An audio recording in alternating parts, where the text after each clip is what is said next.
Anubis vous missionne d'infiltrer le monde du tennis et de déceler ses secrets. Comment les tennisman arrivent-ils à vivre de leur passion? Vous devrez le découvrir afin que l'opération TAF soit un franc succès.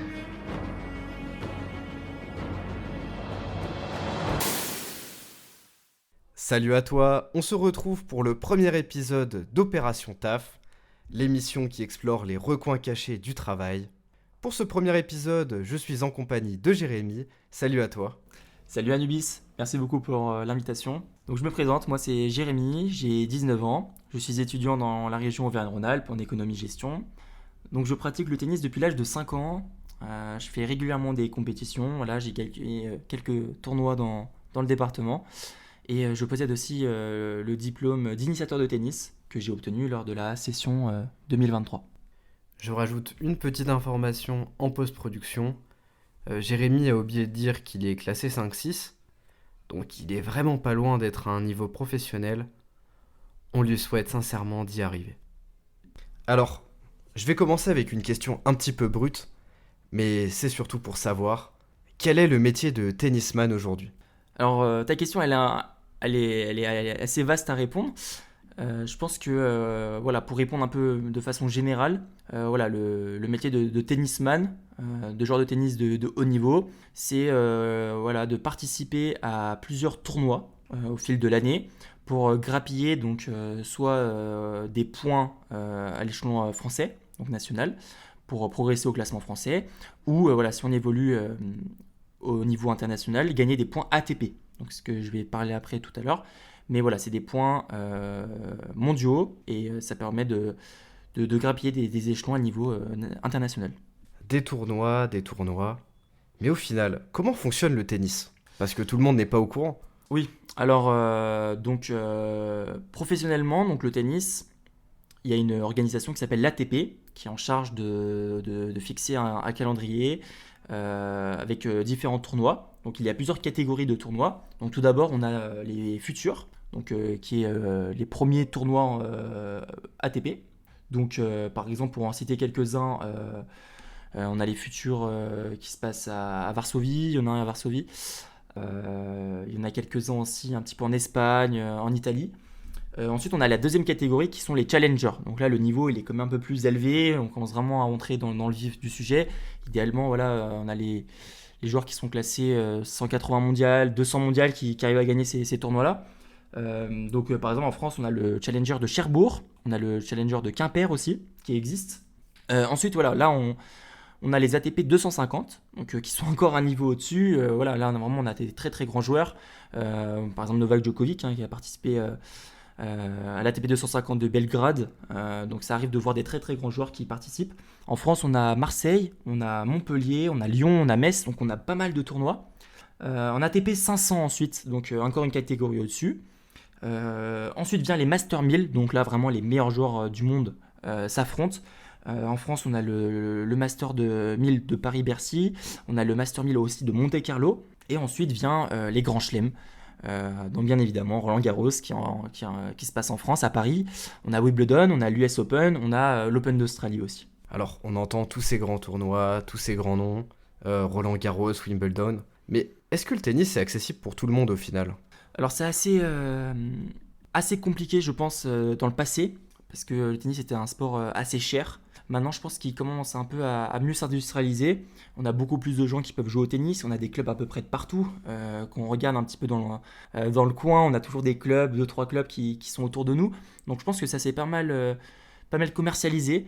On a une application qui s'appelle TenUp, donc, qui permettent de rechercher un club, ça peut être de rechercher un tournoi, un licencié.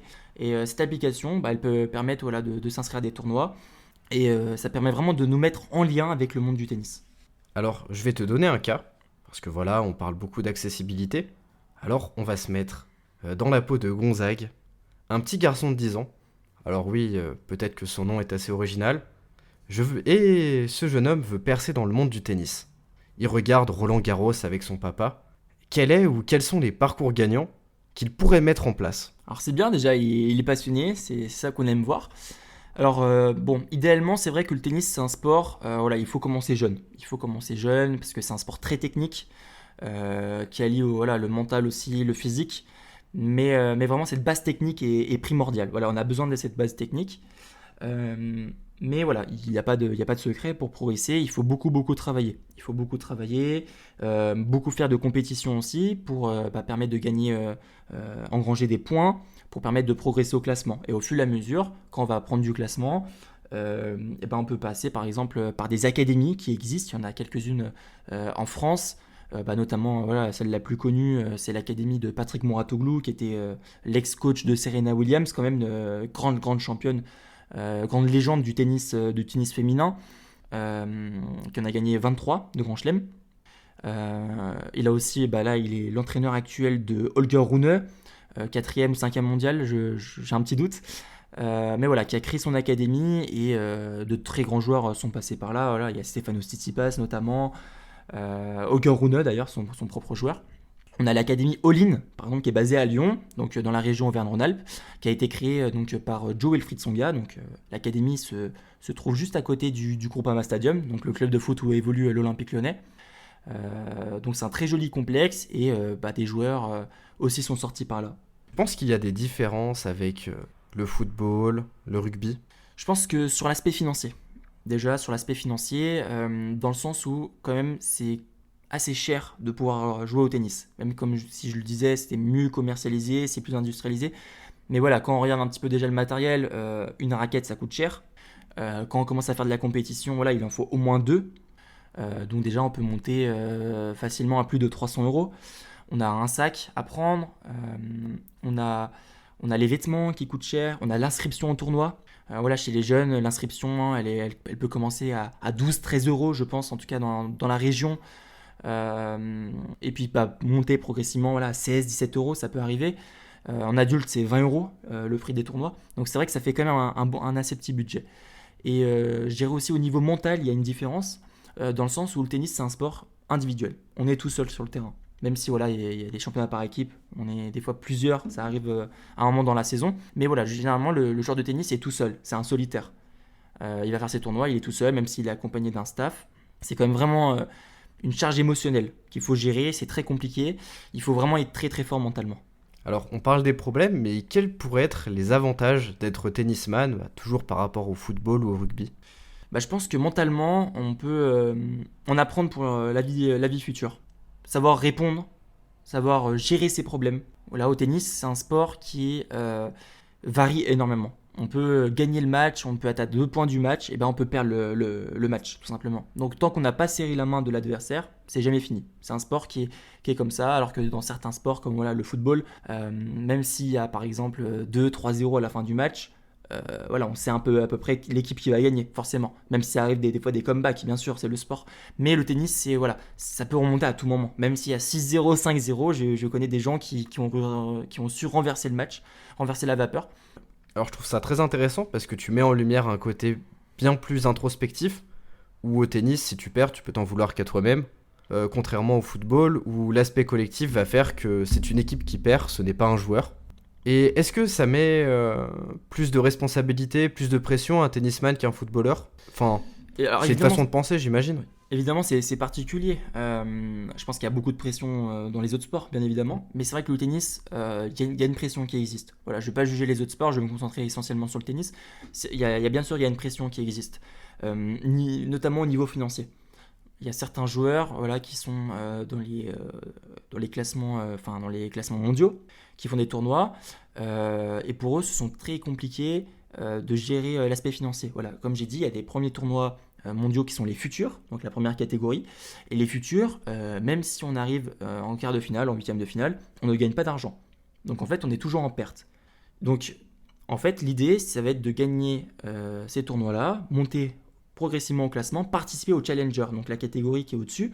Et là, par exemple, au Challenger, si on effectue des tours, on va pouvoir gagner de l'argent. Donc je pense qu'il y a une pression financière, c'est très compliqué. Il y a beaucoup de joueurs qui sont qui sont aidés financièrement par leur famille.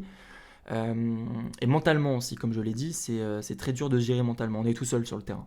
Et est-ce différent si je commence plus tard dans le tennis ? Oui, c'est plus différent. C'est quand même mieux, entre guillemets, de commencer tôt. Si on espère devenir joueur de tennis professionnel ou du moins avoir un très très bon niveau national déjà, Mais voilà, ça existe des gens qui commencent plutôt tard et qui prennent beaucoup de plaisir sur le terrain. Voilà, généralement, on voit des sportifs qui commencent dans le tennis, par exemple des anciens footballeurs professionnels. On a eu Johan Gourcuff récemment qu'on a vu, Sidney Govou aussi, et c'est des joueurs qui ont un très très bon niveau tennistique. Alors qu'ils n'ont pas commencé tôt. Ils ont fait du foot quand ils étaient tôt, mais voilà, ils ont, on va dire, un aspect physique assez imposant donc, pour s'exprimer dans ce genre de sport et qui font qu'ils progressent dans ce sport. Alors, il faut commencer tôt, mais est-ce qu'il faut finir tard quand on est tennisman? Alors là, franchement, en ce moment, on voit des exceptions, des joueurs qui commencent à finir assez tard leur carrière. Voilà, on voit des Nadal bon, qui sont sur la fin, mais Federer qui a fini très tard. On voit Novak Djokovic qui a 37 ans, qui est quand même au top de sa forme, malgré ses derniers résultats un peu décevants à l'Open d'Australie et à Indiana Wells. Mais voilà, on voit que cette tranche d'âge, avant, était impossible à penser qu'on puisse gagner des tournois, des matchs à cet âge-là. Donc je pense que voilà, on voit vraiment une tranche d'âge qui commence un petit peu à s'écarter, à augmenter un petit peu, et c'est tant mieux. Mais je pense que voilà, au niveau voilà, de la fin de la trentaine, que c'est un peu la fin pour les joueurs professionnels. Après, voilà, on peut jouer aussi au niveau amateur à partir de 40, 50, 60 ans, 70 ans. C'est un sport, je pense, qui est assez vaste, car on peut vraiment voir de tout au tennis. Des petits qui ont 3 ans, on peut voir des adultes qui ont 80 ans, c'est m'est déjà arrivé.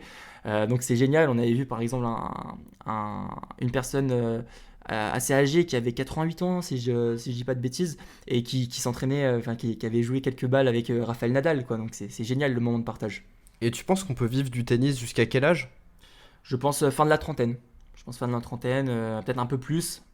Alors, donc là, on va essayer de donner un petit message d'espoir en parlant des alternatives qu'on pourrait trouver aujourd'hui pour vivre du tennis et pour le futur. Est-ce que tu en connais quelques-unes? Oui, bien sûr. Bah alors, le tennis, comme je l'ai dit, il se commercialise pas mal. Beaucoup, beaucoup, notamment sur les réseaux sociaux, comme sur TikTok, comme sur YouTube, comme sur Instagram. On a de nombreux jeunes qui se lancent sur les réseaux, qui font découvrir leur passion. Donc, ils ne sont pas du tout professionnels, hein, certains. C'est juste pour partager leur passion, filmer leurs matchs, entre autres, faire des analyses de matchs, interagir avec les abonnés. Et ça crée vraiment un lien autour de ce sport, ce qui est vraiment super. On a des joueurs professionnels qui font des vidéos. Il y en a un voilà, très connu, Jules Marie, qui est actuellement dans le top 200 mondial et qui s'est lancé voilà, sur les réseaux sociaux, sur YouTube, qui a commencé à faire des vidéos voilà, qui consistaient à montrer un petit peu le monde pro du tennis, comment ça fonctionnait, qu'est-ce qu'il faisait avant ses matchs. Donc il montrait décor d'avant-match, les préparations aussi avant les tournois, les entraînements, la fin des matchs, comment il gérait aussi l'après-match. Donc je trouve que c'est vraiment très intéressant parce qu'on peut vraiment se concentrer, voir un petit peu l'aspect professionnel. Alors, tu as abordé cet aspect un petit peu influenceur, on peut dire ça comme ça, le blogging. J'ai aussi vu des choses un peu différentes, comme le fait de pouvoir parier sur la carrière des joueurs. Est-ce que tu en as entendu parler avec des plateformes comme Royalties par exemple? Bien sûr, il y a de nombreux joueurs qui sont sur Royalties. Les paris sportifs, ça concerne voilà, tous les joueurs professionnels.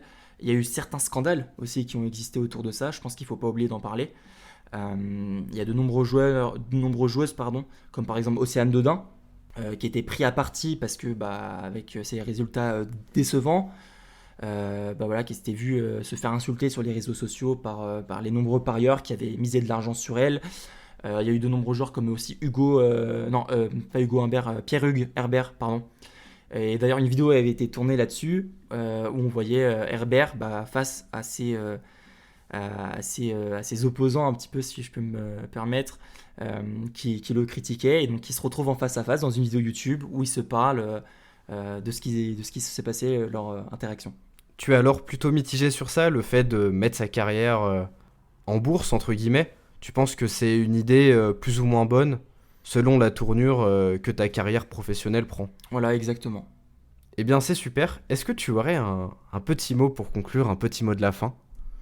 Le tennis, c'est un sport génial. Je pense qu'il ne faut pas se prendre la tête. Il faut tout simplement kiffer. Voilà, faire des tournois, s'amuser, mais le plus important, ça reste le terrain.